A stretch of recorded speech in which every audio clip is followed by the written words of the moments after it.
In a quiet village surrounded by mountains and rivers, there lived a young man who was admired by many. He was strong, talented, and full of potential. Everyone said he was destined for greatness. His teachers praised him, his friends looked up to him, and his future was wide open, like a blank book waiting to be written. But the young man had a weakness.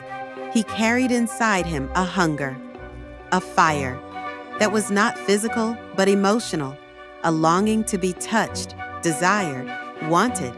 It started small, a glance, a thrill, a secret conversation that went too far.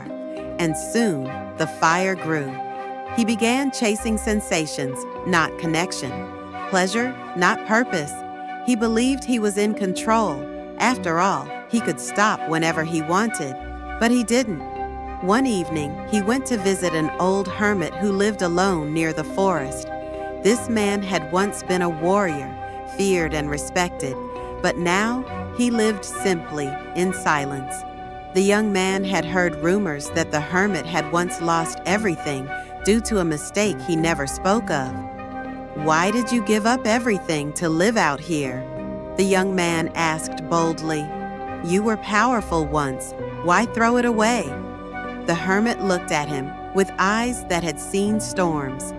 "I didn't throw it away," he said. "I burned it with the fire I fed for years." The young man didn't understand. "What fire?" The hermit stood, walked to a nearby tree, and broke off a small twig. "Come," he said. He led the young man to a cave. Inside, the walls were blackened with soot. In the center, a circle of stones surrounded old ashes. "This is where I used to sit," the hermit said. "Every time I gave in to lust, whether in thought or action, I would light a fire here. At first, it was small, but the more I gave in, the more I needed. The thrill faded, so I chased it harder, and the fire grew. It burned through my days. It scorched my mind. It consumed my peace. I was so blinded by desire, I didn't notice it was burning everything else. My honor, my family, my dreams." The young man was quiet. The hermit dropped the twig into the cold ashes and said, "Lust is not love. It's not warmth. It's wildfire. It starts with sparks and ends in ashes." The young man asked, "So what did you do to stop it?" The hermit smiled sadly. "I stopped feeding it. Every time a thought came, I didn't deny it, but I didn't let it rule me. I trained my mind like a warrior trains his body. I replaced the fire with water, discipline, focus, purpose. You cannot destroy desire, but you can choose what kind of man it turns you into." He leaned closer.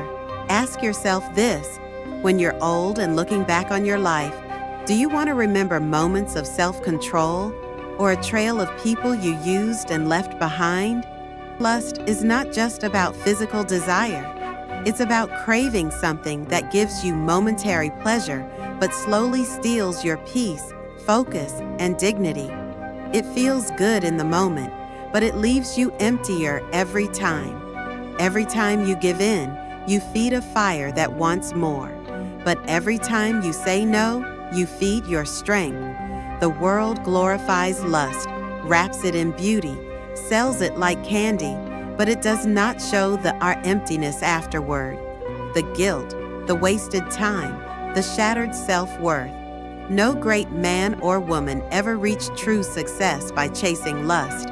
They rose by one rising above it, not denying they had desires, but choosing not to be controlled by them.